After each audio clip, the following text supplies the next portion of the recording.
All right, we are officially live. I welcome everyone who is watching on YouTube, and welcome to all of our authors to the Queerest, which is a celebration of queer romance, but especially queer historical romance, which is something that is so exciting that there are so many different authors writing queer historical romance now. So, yay. I'm going to introduce all of the authors. First, Emma Alban. She is the author of Don't Want You Like a Best Friend and the upcoming You're the Problem, It's You, which I always sing to myself when I hear it. KJ Charles, author of lots of indie romance, and then also recently with Source Books, the Doomsday Books, The Secret Lives of Country Gentlemen, and The Nobleman's Guide to Seducing a Scoundrel. Jess Everly, the most recent novel is A Blue Stocking's Guide to Decadence, and we still have a couple of side copies in store, so you should definitely check it out. Erica Ridley, historical romance, the whole Wild Winchester series, but in particular, The Perks of Loving a Wallflower. And then Cat Sebastian, again, big backlist, but You Could Be So Lucky just came out. So if we could probably start where everyone gives a little kind of like mini synopsis of each of their books. I'm sure most of everyone has read them, but just in case, just kind of give a little bit of that. So we'll start with Emma. Hi, my two books are the Mischief and Matchmaking series. Don't Want You Like a Best Friend was pitched as Lesbian Bridgerton meets The Parent Trap, about two debutantes who team up in 1857 to get their widowed parents together and inevitably end up falling in love with each other in the process. And You're the Problem, It's You is the follow-up book to that. It's an Achillean enemies to lovers romance about a young lord and a second son who can't stand the sight of one another but keep being inexplicably pushed together by their meddlesome cousins. And then when an extortionist starts targeting their families, they have to work together without pushing each other's buttons or tearing them off in the process. Awesome. KJ? I've written a variety of books ranging from Georgian through to 1920s, and some of them with fantasy, some not. Uh, they are all British set. And my forthcoming one, which comes out on the 18th of July, is called The Duke at Hazard, and it's a road trip story with an incognito duke and a disgraced gentleman trying to find the duke's stolen ring and falling in love in the process. Love it. All right, Jess? So my current series is the Lucky Lovers of London series, which is set in 1880s London, so Victorian era. And the most recent book in that series is a sapphic hate to love or opposites attract romance between a buttoned-up blue stocking doctor and the sort of soft butch lady in a lavender marriage who's going to drive her crazy when they have to work together to help one of Joe's loved ones. All right, Erica? So I have a few. I have The Perks of Loving a Wallflower. It's a caper-committing family of siblings, kind of like Leverage. And this one, a non-binary hero, Tommy, has been pining for a far from a blue stocking who is her new client. I also have Her Princess at Midnight, which is a Cinderella story in which she falls for Prince Charming's sister, and Undressing the Duke, where he falls for his valet. And Kat. Sure. I think this book that just came out, You Should Be So Lucky, is my 20th book, which feels crazy. But my last couple of books have been set in mid-century New York City. And this one involves a grieving reporter who's assigned to cover a baseball player on a new team in New York. And it's really like the real love story is between like me and the 1962 Mets. Okay. And it's like one of my special interests, and I had no choice but to write a whole book about it. Awesome. Okay, so I guess my first question would be what made you fall in love with historical romance enough to like kind of write that and like you can talk about the time period itself, but just historical romance in general. What kind of like spurred your love on for it? And we can start with Emma. I think just all of the inherent conflict and the very rich and detailed and important settings that you can choose from. You have all of history, and every single time I go to look at a certain year, there's something interesting there. There's something that suggests story. And particularly writing queer romance, there's so much inherent conflict and so many different and interesting stories to tell. And I think I was just drawn to mixing history and character and love. All right, awesome. KJ? I'm historically minded, so I read a lot of old books in general. And, I live in London, which is a very old city. But also, to be honest, I don't understand the modern world. It's far too complicated. I'm not going to write a contemporary novel and manage mobile phones and have to do text messages and like Taylor Swift. I don't know. I live under a rock, so I'm perfectly happy in the nice established 19th century. Thank you, and I'm staying there. Jess? I was just already kind of a nerd for the Victorian era and Victorian literature before I got started in romance. So when I got started, I was just sort of excited to do that. I like to do the research. I find it to be really enjoyable and a really nice excuse to immerse myself in the time periods. I also love in romance. In historical, there's just so many reasons for the characters to not be together. They have all kinds of weird pressures and stuff that we don't have now that can keep them apart. So I like that aspect of the conflict. Erica? For me, particularly, historical romance was my gateway into romance as a genre. So it was my first exposure, and so therefore my first love, the first auto-buy authors, the first binging sessions. And so it just always kind of had a special place in my heart, as many people have said, for the conflicts and the eras and the escape, I think. And Kat? Same as Erica. Like that was my gateway. When I started reading romance, I didn't want anything that resembled like my life or the modern world. Like I did not want it. I didn't want to read about somebody with a mortgage. I didn't want to read about any of that. And so like Regency romance in particular was like such like it's this it's like, it's like this shared world almost, right? And so you can feel like you can dip in at any time. And when I started, and I read so much of it that like at the end of a couple of years, I was like, well, I guess reading historical romance is the only thing in the world that I'm qualified to do. Like, like I had small kids and I hadn't worked for a while, and I was like, well, maybe I could write a romance novel. And so, that's not the kind of story that should end well, but it turned out I loved writing. I loved writing, and that's in the same setting that I had read so many books in. And so. And in addition to that, I like research. I like the process of finding out how things were. It's like puzzle solving. That's a really good way of looking at it. Puzzle solving.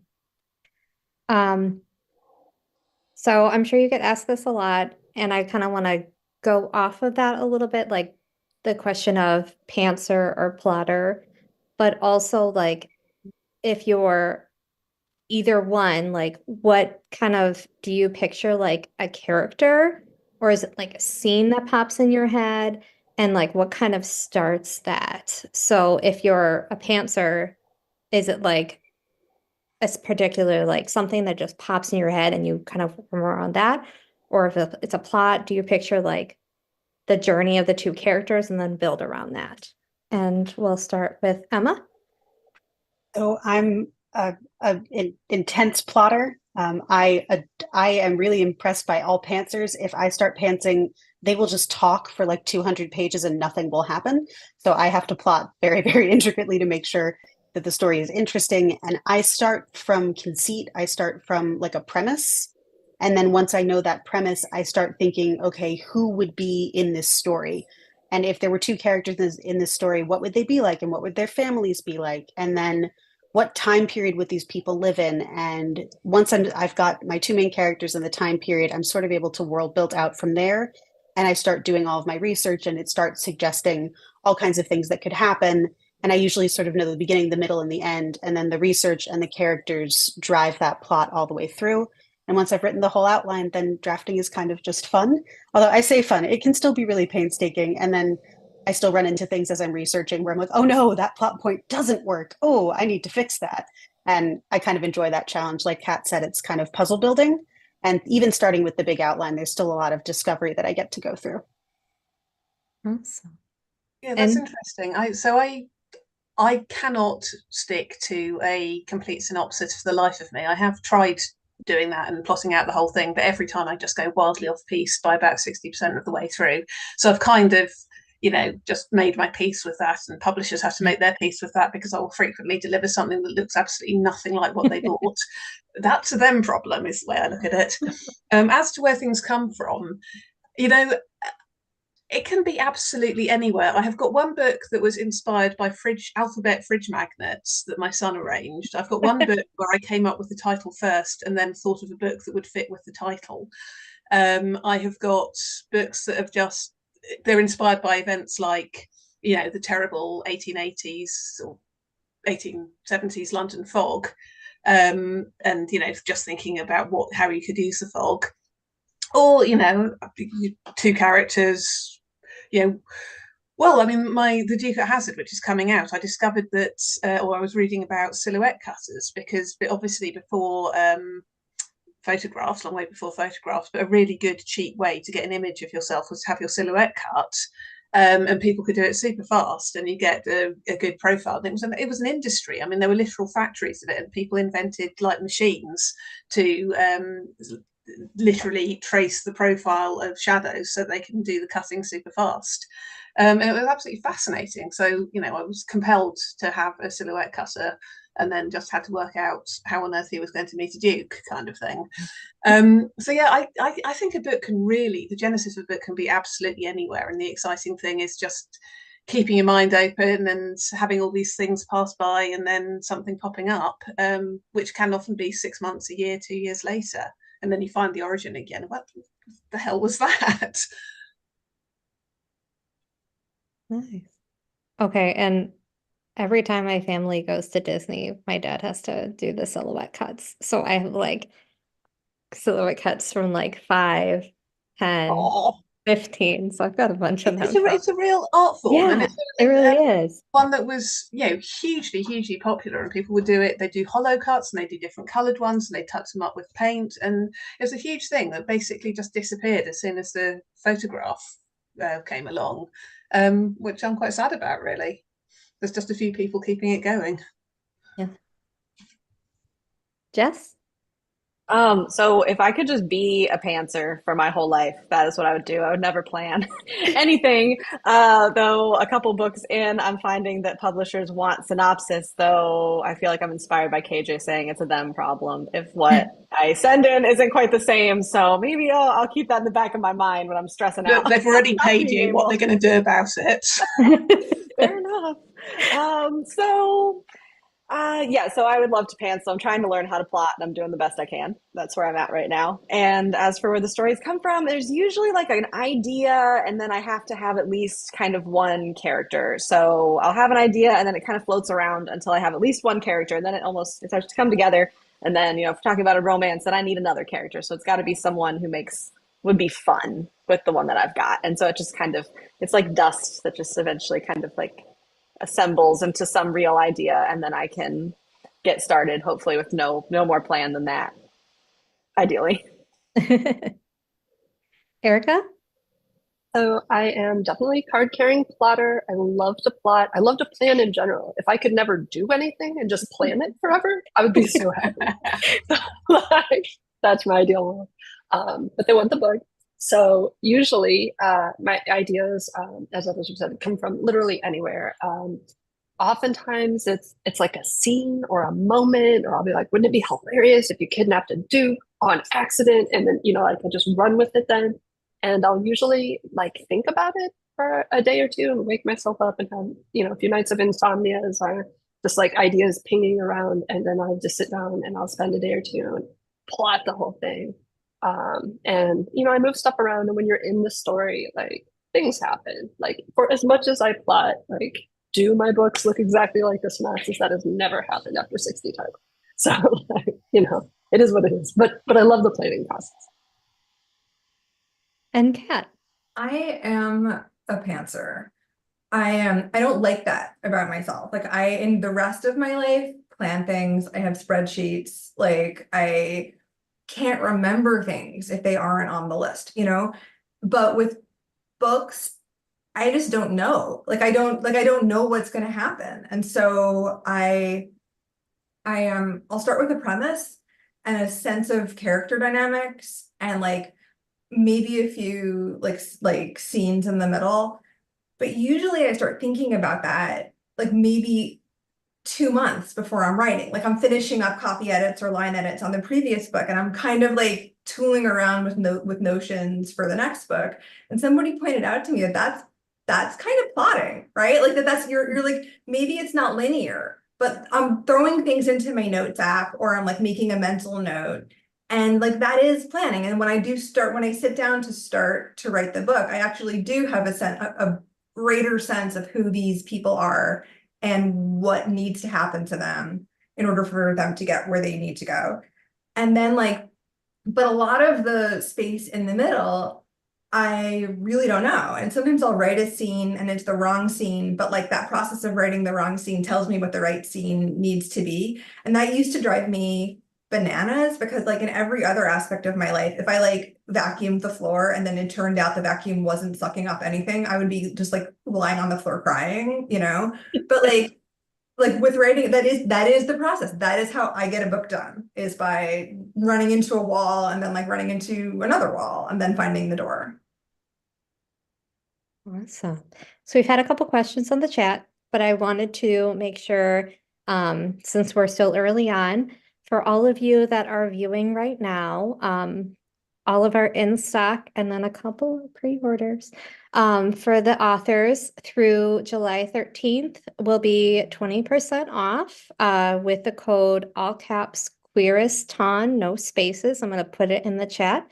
But I noticed some people saying, oh, I haven't heard of this author, new to me author. You can get their books 20% off through July 13th because we want to celebrate our queer historical romance authors. So again, I'm going to remind everyone at the bottom of at the end of the live stream, but I wanted to, since I noticed some people like, ooh, new author, or I haven't read all their books. Order online. I'll put a link and then I'll put the code in the chat. You're definitely going to want to check them out. So our first chat question is, what goes into the decision around choosing split POV or single POV? And this person was inspired particularly by never getting Jerry's POV in Any Old Diamonds. Oh, that's one of mine. Yeah. And that's in that book, it was a dead cert that it had to be single point of view because the premise is Alec, who is a sort of disinherited young nobleman, hires Jerry, who's a thief, to rob his own father. That's Alec's father, the Duke. And Jerry is a very controlling, remote, dangerous sort of person. And while they start a sexual relationship, it takes a very, very long time for Alec to actually understand what Jerry is thinking. And if I'd done it dual point of view, we'd know what Jerry was thinking. And then I think it's quite important for the book that we see it all through Alec, and Jerry remains something of an enigma, and we're having to like deduce his feelings from clues. Whereas with other books, you really need both sides. The Secret Lives of Country Gentlemen, which is one of my source book ones, it starts with, both of the characters have a very reasonable grudge against the other. One of them dumped the other very brutally, and then the other one blackmailed him in public. And they've both got a very good reason to be angry with one another, but they've also got good reasons to do what they did. And by having dual point of view, you can see both of these people who you might think was a complete dick, but actually you can see why they're not, and you can see how they're butting heads and what they actually want. So basically, short answer, the choice is how much information do you want to give the reader? And that is really honestly what it comes down to. Do you need the reader to be clued into both people, or do you need to restrict information? Yeah. Would anyone else like to chime in? That was a really good explanation. But if anyone has other thoughts. I have two books that are single POV, but neither of them are out yet. But like for me, it came down to, in one of them, yeah, like the non-POV character has a secret, and like there's no way that you could get inside that person's head without revealing the secret, and that ruins the narrative. That's the only narrative tension in the book, basically, right? And so if you take that away, what are we doing here? And in the other book, it was like I wanted a sense of full immersion in this one character's head. Like the other character is like doing okay, right? Like they're fine, they're thriving, right? We don't need to hear about that, okay? Like we need the point of view of the character who is going through it. And like I felt like in that case, alternating between like going through it and fine would be like a weird whiplash. And instead, like, no, we're gonna spend 100,000 words in the head of this basket case, and like we're going to feel really satisfied when he gets his life together and learns to appreciate himself, or like whatever is going to happen in that book. I wish I knew.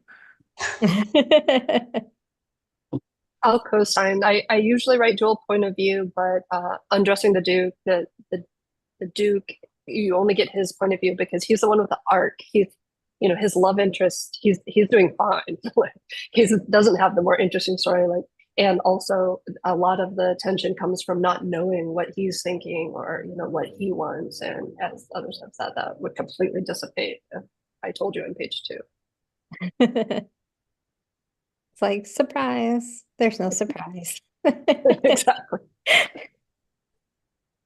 All right, we have another chat question. And we'll just do that kind of round robin again. How do you find your balance point between having your characters think and react in ways true to their setting and feeding the expectations of modern readers? I mean, obviously no one has cell phones, so that's a really good way of being true to the setting. So let's start with Emma. I think, gosh, having characters that, I think to me, the way that I can balance that is getting into the heart of what the character really wants. And so that regardless of what time period that character is in, they still want to be loved. They still want to figure out who they are. They still want their family and their friends to be happy. And for me, it was making sure that those wants and needs, if they at any point bumped up against deep historical accuracy, what would be the workaround, or what would be the way to work with that historical accuracy, and what things, if anything, did I want to cheat a little bit, or if if they weren't going to church every day, so I wasn't going to have some kind of big sermon every day that was pounding into the reader that society is the way that society was and kind of still is. But I think getting to the heart of what the reader wants transcends time a little bit, because people have always been people. I hope that makes sense. Well, and I think there's this misconception that like modern stories, like everyone's okay with everything. Everyone is like, no, that's not necessarily the case. I mean, well, that's not necessarily the case, but also people in the past were had a lot more variety of views than a lot of people give it credit for.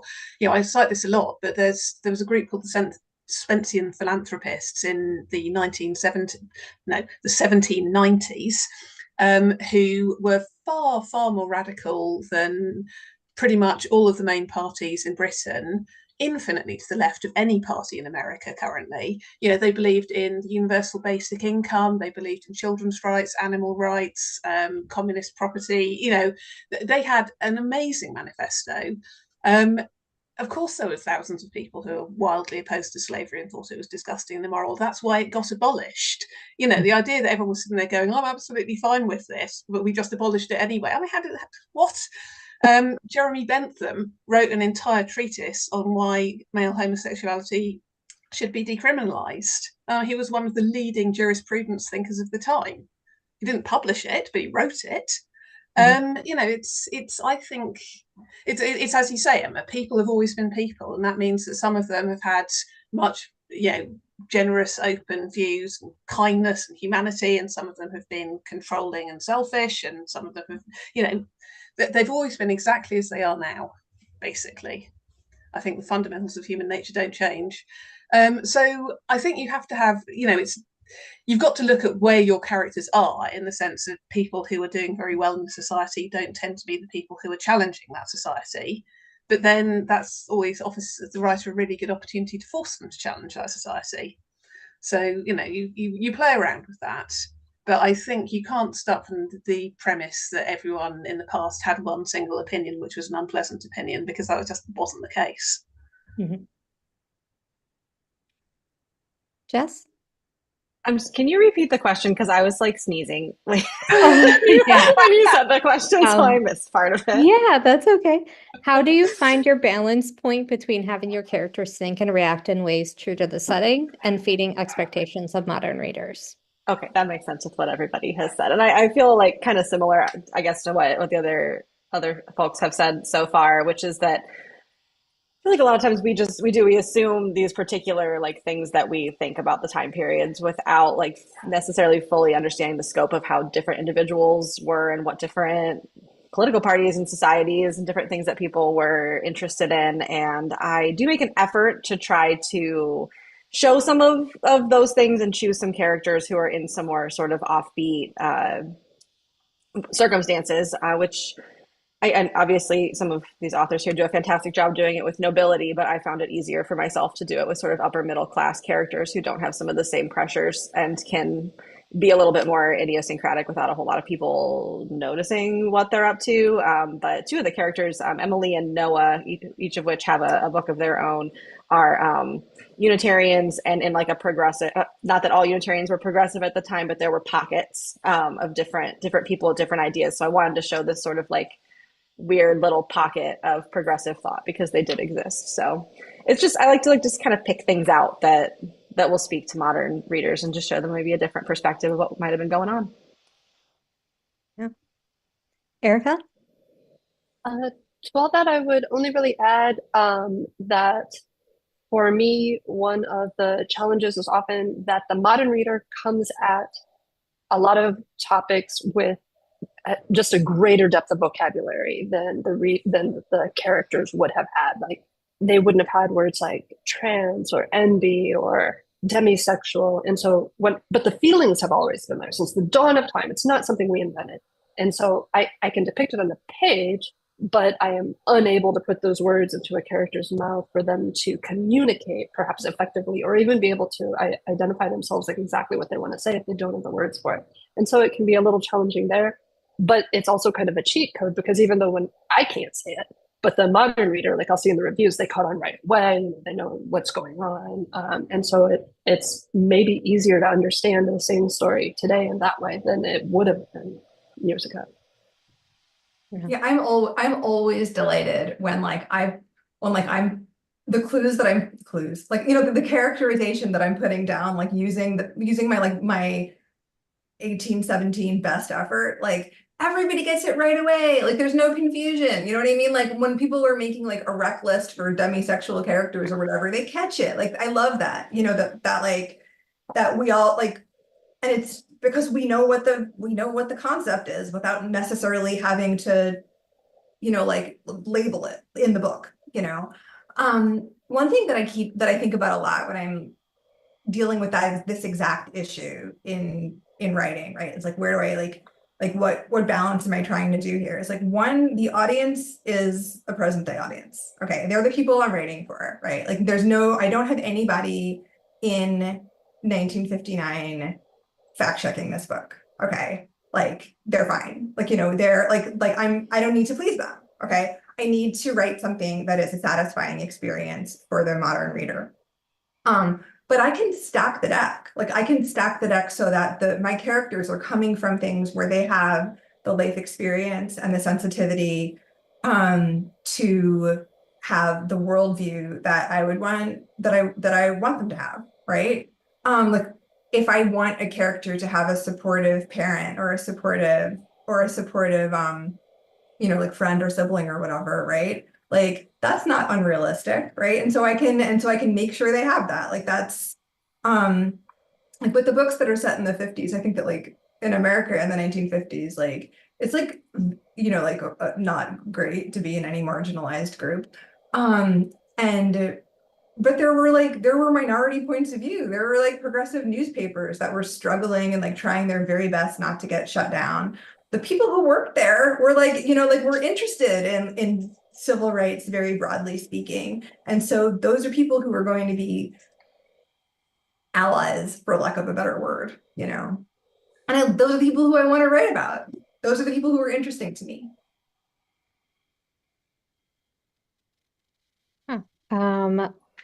Another kind of I guess not really like fluffy question, but more like craft question.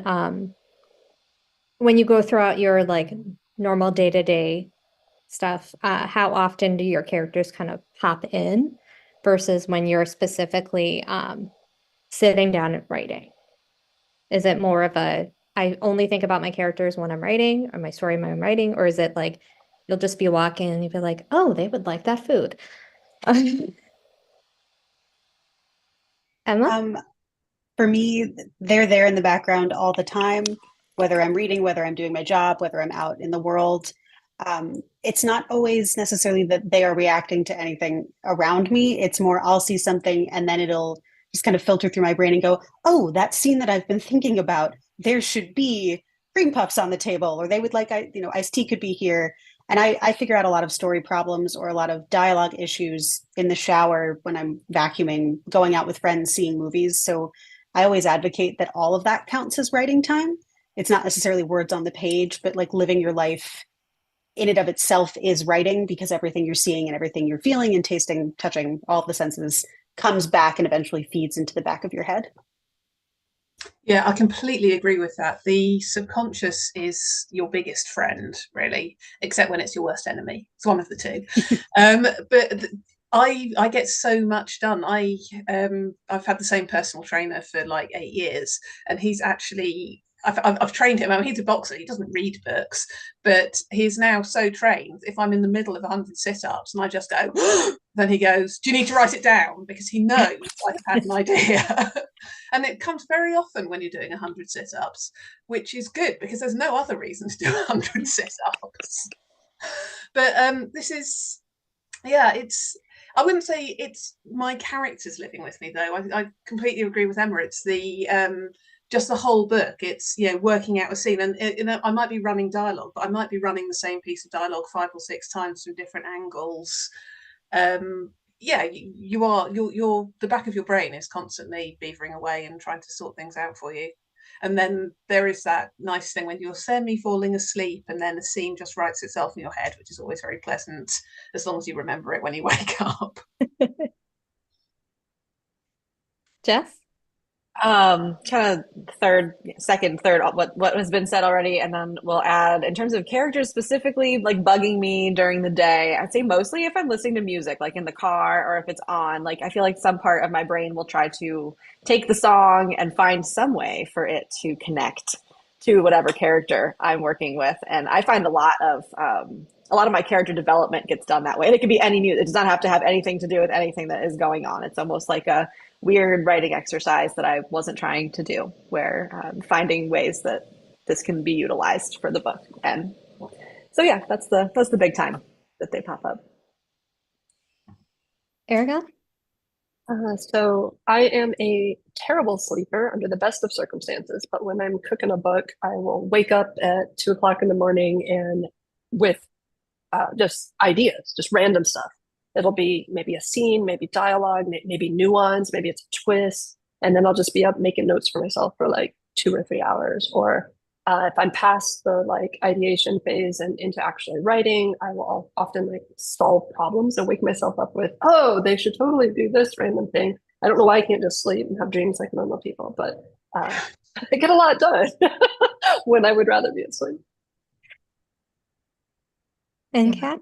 Same as what everybody said. It's I'm always amazed by how much occurs to me while I'm washing the dishes or driving. Like I have right now, my kids are all teenagers, and like I think I spend so much time just driving them from one place to the other. Like and like waiting in parking lots. Like, you know what I mean? Like you're not going to get any meaningful work done in the parking lot. That wasn't happening, you know. But what I can do is like get an idea and then frantically leave a voice memo to myself or like put it in the notes app. And it is like I have solved so many problems that way. I had recently had an experience where I thought I had a book due on June 1st, and it turns out it's due on September 1st. So the book is ready to go to the editor, but I'm not it's not going anywhere until September 1st, at 4:45 p.m. So like it's just sitting there. The Scrivener file is open. And like 6 times a day, I realize something that needs to happen to that book. And every single thing is an improvement. Like the amount of depth work that happens just by letting a manuscript sit there and like age, while you accrue ideas and improvements, like that is something that I didn't realize when I was in a place where I was writing like 2.5 books a year, right? Now that I only am doing like 1.25 book a year, I have so much time to let that kind of thing happen. And it still feels like work. Like it still feels like I'm writing that book. And even though most of what I'm doing is waiting in like doctors' waiting rooms and having an occasional brainstorm. But related to that, I don't know if anyone else has had this, but I've a couple of times, you have the sort of the brainwave, like you're sitting in the car, like you were saying. I mean, it's usually I'm making a cup of tea and then the solution to the whole problem of how I'm going to end the book just pops into my head fully formed. But when that happens and I go to fit it in, there's always a whole bunch of stuff that's already in there. Yes. Yeah, and it's Yeah. like you meant it. Everyone's got this, so it's like, and I don't know if it's all that stuff was there and your subconscious sort of finally fitted all the puzzle pieces, or if your subconscious always knew what the ending was going to be and it made you put that stuff there. I don't know which way around it works, but it's absolutely extraordinary, isn't it? You're sitting there going, oh, if this happens, then everything makes sense. Yeah, frightening. All right, so we have another question from the chat. And this is kind of like overall queer representation, why, like your thoughts on why sapphic historicals are less common. While there are more, I feel like in the past 5 years there have been a ton more, but why you think people kind of usually go with the but I would say also queer MF is kind of, there's more of that now, and that's good to see as well. So we can start with Emma. I think my best guess is just patriarchy, that men have been centered throughout time more than women have, and that reflects across all parts of society, no matter what demographic you're part of. And that I think publishers were really afraid that sapphic stories wouldn't sell, and that is slowly going away, and we're getting more and more sapphic lit, which is fantastic. But publishers are still a little bit more reluctant, and I think books have to prove, sapphic romance in particular, has to prove itself equally profitable for traditional publishing, and that just comes down to patriarchy and sexism. I wish I didn't feel that way, but that's my gut feeling. I think you're probably definitely right. Patriarchy, sexism, and publisher profits are usually the answer to everything that's wrong in publishing. But possibly slightly flippantly, maybe not. It's one of the things with historical romance is you're kind of playing on easy if you're doing men, because actually, they can do more things and they're not hampered by, complicated clothing, and they can go everywhere. I mean, it depends on the period you're doing, obviously, but it's actually just a lot easier. So I think that might be an element for writers. But yeah, definitely the publishing industry. I mean, I'm pleased that we're getting, there is a definite move to do, sapphic and non-binary and trans people, and publishers are actually finally doing that in historical. But fundamentally, we need the big hit, and then they're going to be all over it, as ever. Jess? So I'm so glad I got to put a sapphic book in this series, because kind of what you were saying, like it was so much and when I came to the publisher with this series, I knew I wanted to do this 3rd book, and I'm like, do you want this one? Do you want me to do another? And they're like, no, we want it. Let's do it this way. And I was so excited.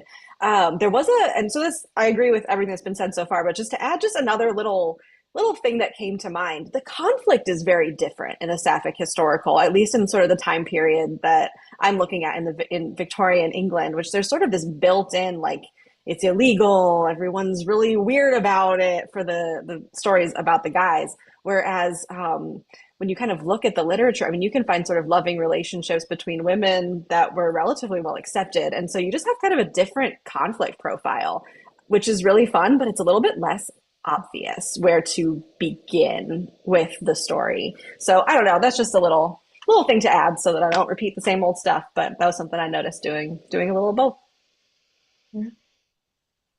Erica? I agree with what others have said, particularly the whole patriarchy thing and everything else. I will also add that I think another nuance might be that there has been a long tradition of alpha hole regency, or not regency, but historical heroes just in general. And from what I understand, the demographics of a lot of MM romance skews straight. And I think it is because in MM books, you get more of a human man who has feelings and wants things and is not afraid to communicate in a way that you're not getting from some of the, you know, traditionally 80s, 90s style heroes, but certainly there's plenty of alcohol going on today. And so I think that might also be an element for why some readers seem to have preferred the way that it may have been perceived as having more commercial success. But I love that we're having more sapphic now.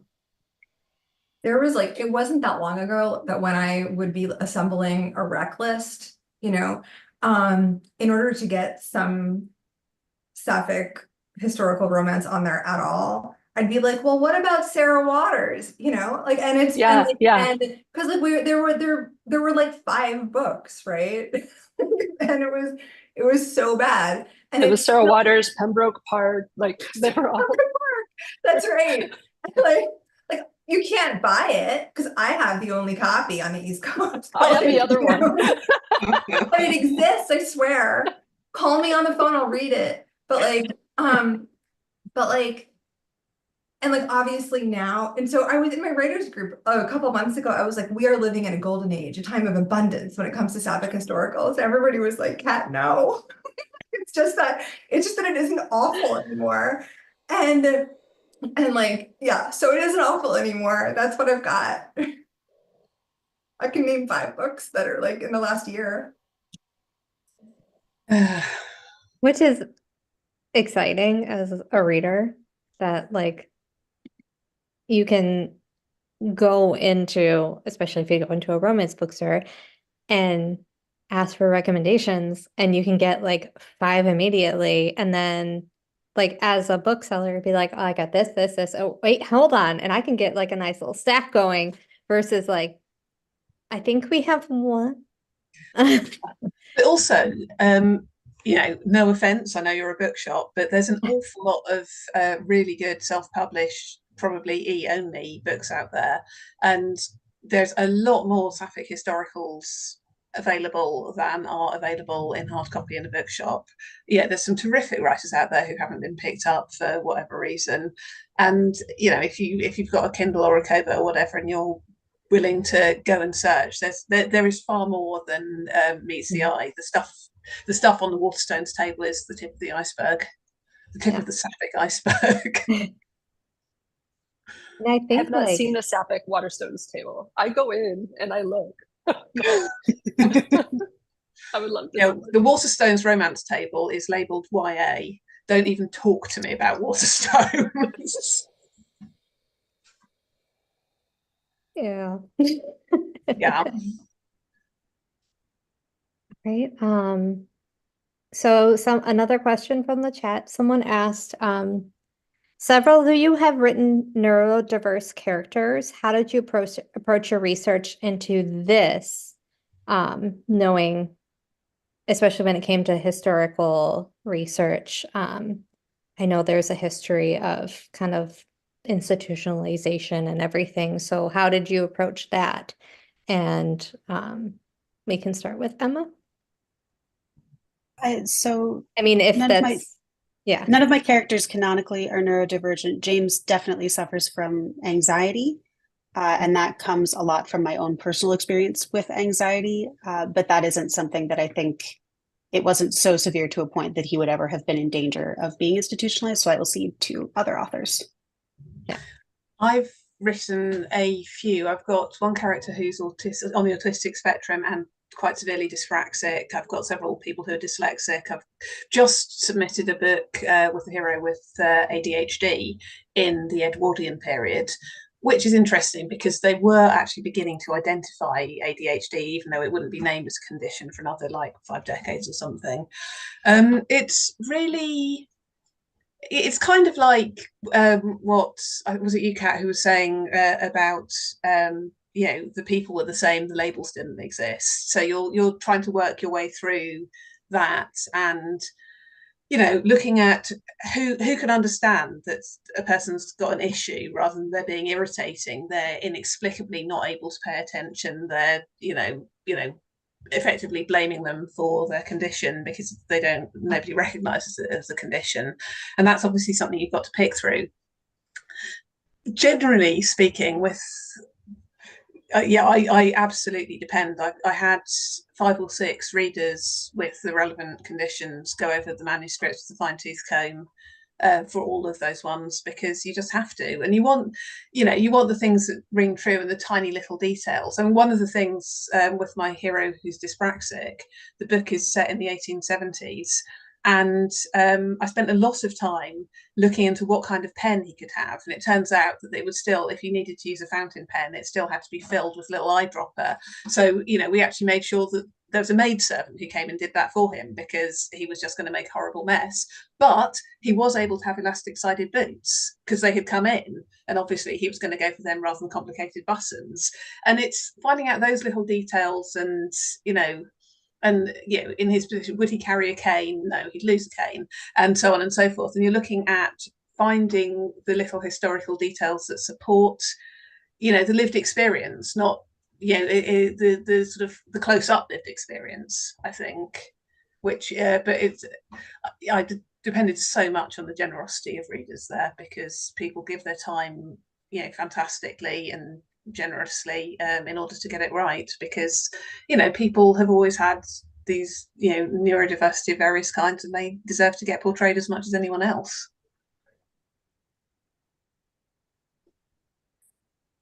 And if anyone has anything else to add, I don't want to, I'm sorry, Em, I kind of threw that at you, and if anyone I've also written stuff. Oh, go ahead. It'll be quick. I don't have neurodivergent characters in this series, but I'm working on something else now, and I was really surprised to learn how far back there is terminology. It's different, perhaps, but I found dyslexia and ADHD being basically labeled different things way sooner than I would have expected.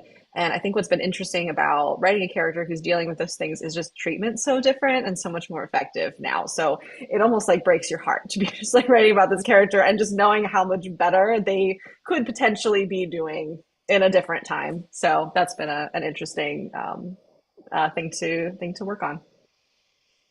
That's something. Oh no, you're next, Eric. Wait, no, sorry, Karen. Oh, I was just going to say, that I have written several different neurodivergent characters, and some things come from personal experience or friends and family. I'm also a huge proponent of sensitivity readers whenever any aspect is not your lived experience. And just like we were saying about queer, like these things have always been the case, and it's a matter of looking for what would that look like at this time period, and finding the things and the ways that it would be the same and the ways that it would be different because of the way that the world would have been, and then portraying that to the best of your ability. When I'm writing a character who has like brain stuff, like broadly speaking, I usually borrow one of my own brain stuff, you know what I mean? Like, and I usually kind of go from there, right? Or like the thing of someone who lives in my house, so I have a like intimate experience with it. But also like that does limit me to we're yelling. Okay, for an example, that was like really a good example. We just started to yell. But like having someone else like who has the same experience read the book and then give me their insight, even if we share the same like diagnostic profile, right? it's really valuable because they have just different life experience, and that's so great to have that to mine, if they're letting me do it. It's like the saying goes, if you've met an autistic person, you've met one autistic person.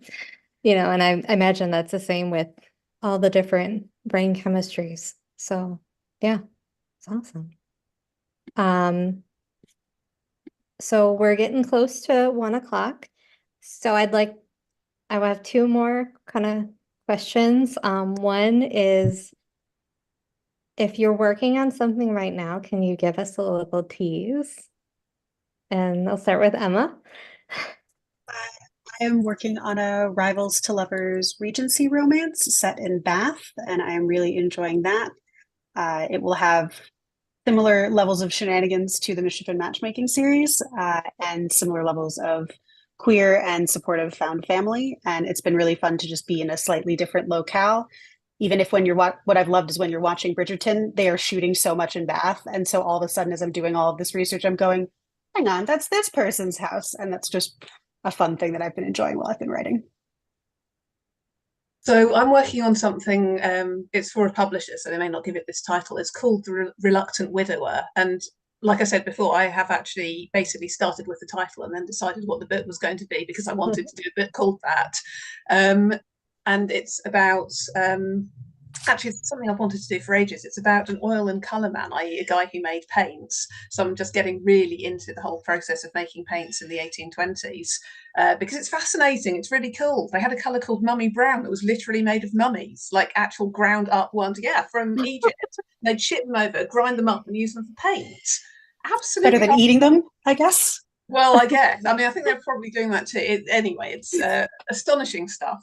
So I've been having, and then I've tied that into a sort of massive scandal, and there's a dubious character, and I'm having an awful lot of fun with it. So yeah, that's going on at the moment.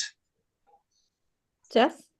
In addition to editing, finishing up the last Lucky Lovers book, I am working on a new series, which is not contracted yet. So everybody keep your fingers crossed for me. It is a Western set in 1906 in Butte, Montana, which was a bustling mining town. And it has a lot of explosives and some coziness on the side. It's so much fun. I'm having a blast. I'm enjoying being in a different time period, different setting, different whole thing. It's really refreshing. It's a good time. Erica? The next Wild Winchester's book to come out features swashbuckling bisexual Elizabeth Winchester, who is sex positive and bloodthirsty and all the greatest things about being a heroine. She is so much fun, complete chaos in every page, a blast to write. And Kat? I am finishing up my contemporary, which is going to come out next year, and it's about two actors on a show that in my draft literally is called Not Star Trek. Okay. Like I need to come up with a better title, but like that gives you an idea what the energy is. And then I also have a historical in the works, but it doesn't have a home yet. And so I'm trying not to get the universe mad at me by talking about it like it exists. All right. And the last question is, what are you reading right now?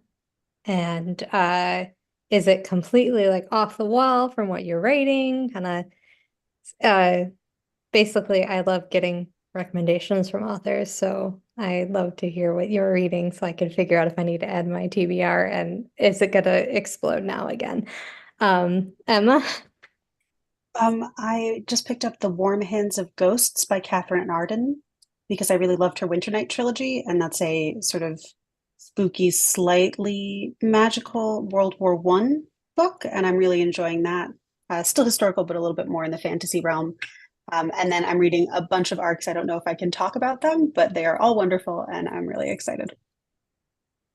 I'm reading a non-fiction book about precious stones. And I don't know why I'm reading this because it's completely irrelevant to anything I'm doing, but it may well come in useful one day, is the way I look at it. It's called Lapidarian by Hattie Jacobs. And yeah, it's all right so far, but it's a bit, episodic and non-fiction. So I might well need a novel to sort of run parallel with it.